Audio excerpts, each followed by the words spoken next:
Sweet? Okay. Coming here to this conference, you will pay your transportation, right? Yes. Yes or no? Yes. You all pay their accommodation. Yes. Okay. Now we have to pay another thing. Please pay attention to the speaker. Okay. This is Governor Pico and Spouse Archie. My colleagues in the Philippine College of Rotary Governors. Governor Tanis, good morning. I'm tasked to introduce our guest speaker. Our guest speaker is Francisco Tomagoso, popularly known to all of us as Isko Moreno. Needs no introduction because we all know him. He was my president. I will admit that. Since taking office as City Mayor of Manila in July 1, 2019, Isko has focused on improving public health and school facilities and providing low-cost housing for urban poor, along with the beautification of tourism projects across the city. He has spearheaded Manila's pandemic response, which include mitigation, vaccination, and assistance programs, along with giving our free medicine and testing services even for non-residents of the city. Needless to say, he is a well-accomplished Mayor of the City of Manila. Isko is not a stranger to Rotary. He is an active member of the Rotary Club of Bagong Bayan in District 3810. So, he is among us. He is happily married to Dana Lynn Itan, a businesswoman, and they are blessed with 5 children. And currently, he is now a certified grandfather to his first apo, Scott. Just like Twinkle. He will be addressing the body today in an interactive manner. So please be attentive, and he wants you to participate in his message this morning. My fellow retirees, let's all welcome our distinguished guest, Francisco Isko Tomagoso, or Isko Moreno.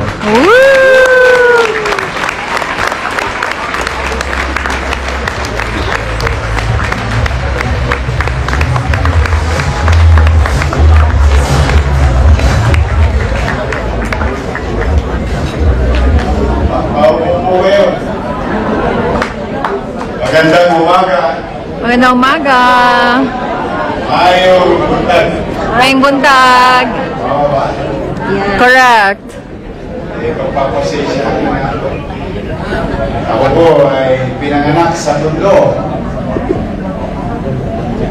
Nag-aral sa Tondo, lumaki sa Tondo, namuhay sa Tondo, at sa awa ng Diyos na bigyan ng pagkakataong makapaglingkod na simula sa Tondo. Hanggang ngayon ay Batang Maynila. Ngunit, ay ito po kayo po ay galing ng Visayas at Mindanao. Lahat na nandito. Eh, ang nanay ko po ay taga Samar.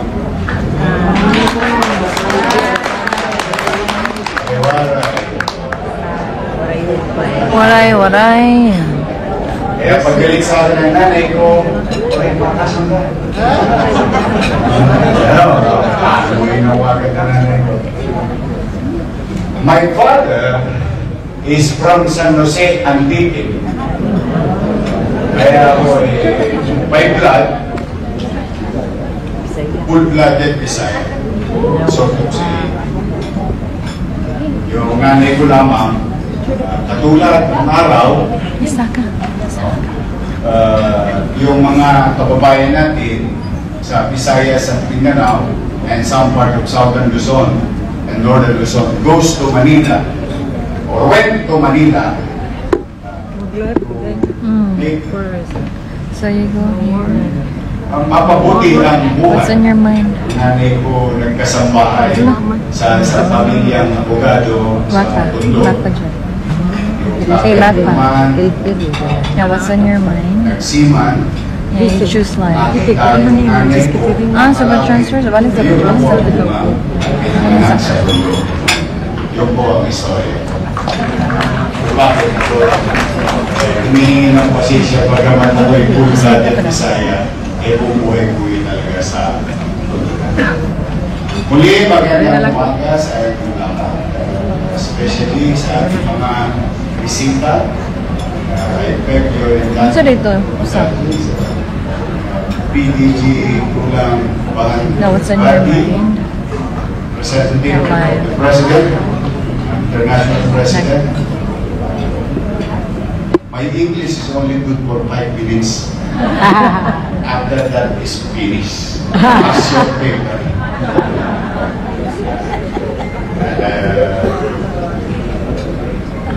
You have a translator. Dollar is very expensive nowadays. When you translate it, you times it to 57. Ulit sa ating minamahal District Governor He's retiring. Boa, sa ating kaibigan, masimpag at tapat sa kanyang tungkulin, nakapag-import sa ating bayan bilang Chief PNP, General Boa, sa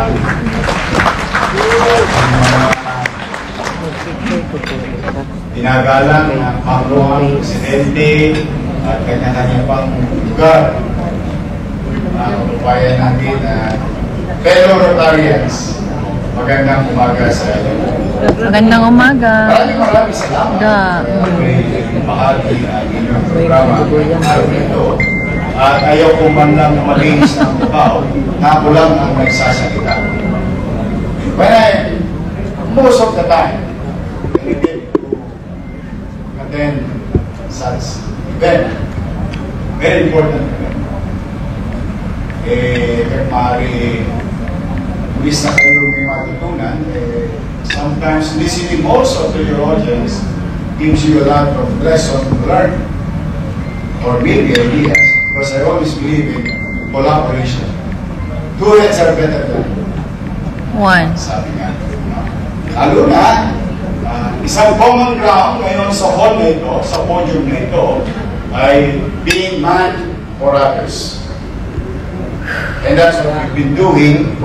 And that we take this opportunity as a Filipino, as a citizen of this country, to each and every one of you extend our gratitude of being good and helpful to our fellow citizens. Sabi nga ng dating Pangulo, walang magmamahal sa ating Pilipino, hindi tayo yung kapwa Pilipino. Sabi ni dating Pangulong Erap. Joseph Erap. Pero totoo, we must have iman. Wala namumuhay ng para sa sarili lamang. Correct. Tama nga. Kaya maraming salamat sa mga tulong na ginawa ninyo ng bawat isa sa inyo. At katulad ng ipinalabas kanina, tama po yung sinabi, one life at a time. How much you can value, if you can value one life that you can save. There is no amount of money mali bibigay na numero sa halaga ng buhay ng isang tao. Pero dahil sa ganitong klaseng samahan, Rotary for that matter, ay kaya pala natin magtuktong ng buo, magtulay sa mga taong gustong tumawid, karoon ng magandang kinabukasan. through your effort. So we must continue because we saw already the results. And you saw it also, the life-changing activities na ginagawa ninyo sa kanya-kanya komunidad. And what if, just what if everyone is doing it tomorrow? Ano pa kaya? Kaya sa inyo po, bago po tapusin na aking panimulang sasalita, ay ang bawat isa sa inyo ay hinihikayat na tayo bilang mamamayan, bilang individual ay patuloy na mamayagpag ang pagmamahal, pagmamalasakit at pagtulong sa kapwa-tao.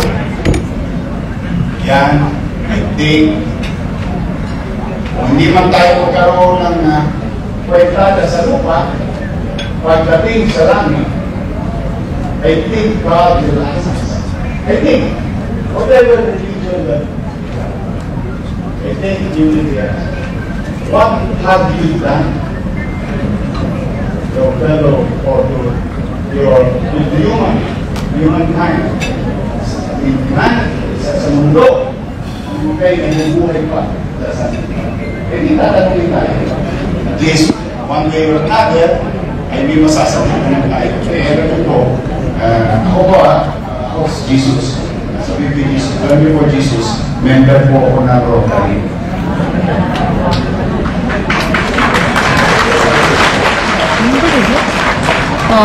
Ano po rin yung masasabihin?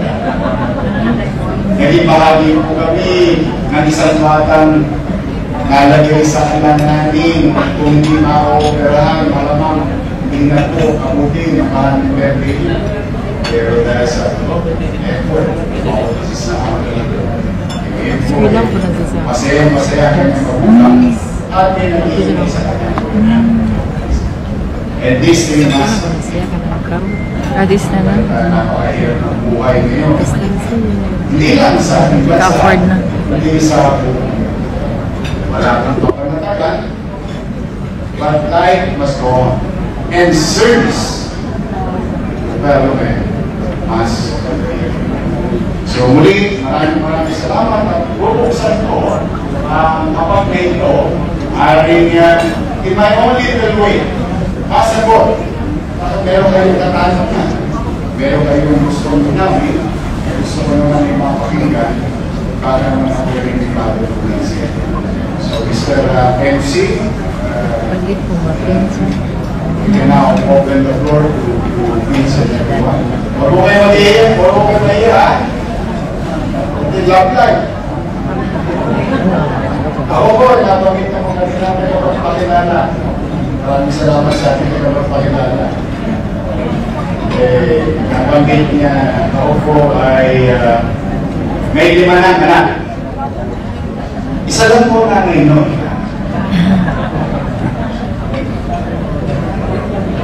Please, Mr. MC. Yeah. Everyone, huwag po kayo mahiya. Basta alam po at kaya ko sa debate in my own little way. I'll try to answer and share experience or whatever it is. Anything under the sun. Let's make this program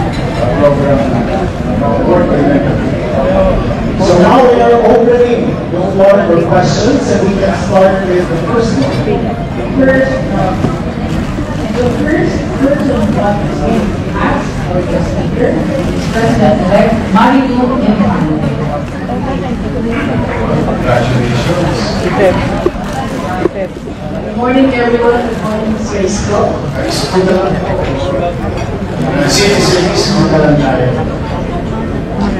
Maybe your thoughts on the environment, as well as in the active mining industry and nationalism. Maraming salamat po. Environment, nationalism, environment and The environment, the nationalism, and the mining industry. environment. Maraming salamat po. Thank you po. Una,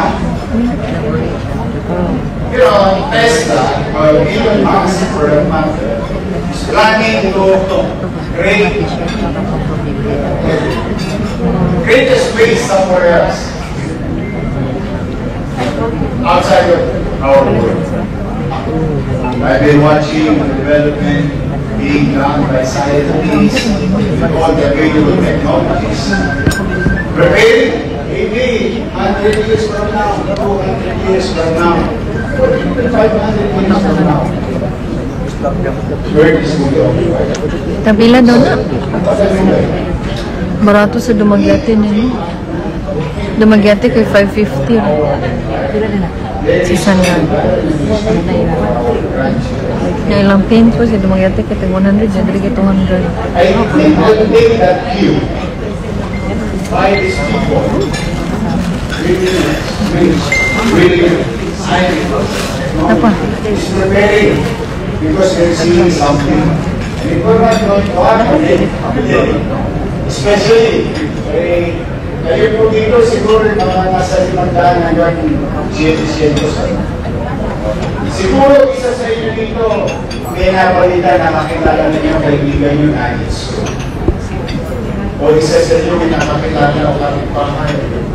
Biglang sobrang ingin. Hindi kinakaya. Ang summer naman sa Pilipinas, hindi na bago. Because we still believe that what you call Victorian time, I think about 35 degrees. I don't know the exact numbers, correctly if I know. So summer was is nothing new. But this type of weather is really, wow, nakaiba. Konti na lang, impiyano na. Totoo lang, sa sobrang so, there must be something wrong. So that's why, in our little way, in the city of Manila, there was a plan, a previous plan, to dispose processed plant. Fortunately, the people of Manila elected very young age as well. And even in a show, office, Ya, ako lang and how to say, they develop more ourselves are in the city. As you see in Jones Bridge, muna, ayaw maniwala sa kanilang engineer. Sir, hindi tutumbo halaman dyan, semento yan. Sabi ko ako, I am no environmentalist or tawag sa trabaho na yun, sa halaman. Ano ba? There is a science word, biology, so botanist, I know, but basic lang ang halaman. Tubig at araw. Konting nutrina sa lupa, araw, tutubo, then we have more trees in the city. Utang highway para city. Old city. We created more offices at private headquarters of open green space in a short period. What I'm saying is, I believe we need to do something about our environment. And nobody, wala pa naman natin po ang alien ngayon. Hindi pa naman prepare na ako. No alien na take care of it. It is us who and should take care of our environment. More than the high-polluting words that you can hear from some people. We must act in our own legal way to take care of our environment. Whether garbage disposal, whether planting of trees, whether protecting forests and soils. Second, nationalism. Lako, marami po niyan. Pasok para sa nationalism is very simple. Very simple. I put it in kahit yung tambay sa kanto, mahunawa. yung pagsunod mo sa mga maliliit ay tungtungin pinatuloy. Pagtawid sa tamang awit, pag-ilo, pag-ilo sa tamang pag-ilo. Mga bagay yung pinatutupad para sa kaligtasan at kapagkabangan ng bawat isa ay isang pamamaraan ng papakita ng nationalismo. Nationalismo, para sa akin, hindi dahil sa gusto ko lumaban sa ibang bansa, hindi dahil sa gusto ko magpagkira at magpagkitmahan sa ibang bansa, ako'y nationalismo. I think nationalismo is internal, not external. Not for countries not showing how we can fight the big ones. It is showing our love. And Rotarian is showing nationalism by taking care and giving love, sharing blessings. Take what we call nationalism. Filipino first. Don't be put around by some countries that they will come like in the come and see us and take care of us. They will take care of themselves first before they will take care of us. It is us. I think, more than anything else. Babalik yung sinabi ni Era. I think yun maganda. Pilipino, hindi tayong kapwa ng Pilipino. And we show that. I think we are, di ko alam kung ano ang aling sa isipan at damdamin mo ang ibig sabihin ng nationalismo. Pero araw-araw, may simpleng pamamaraan ng pagpapalitan ng Oh, she won't say. Banana?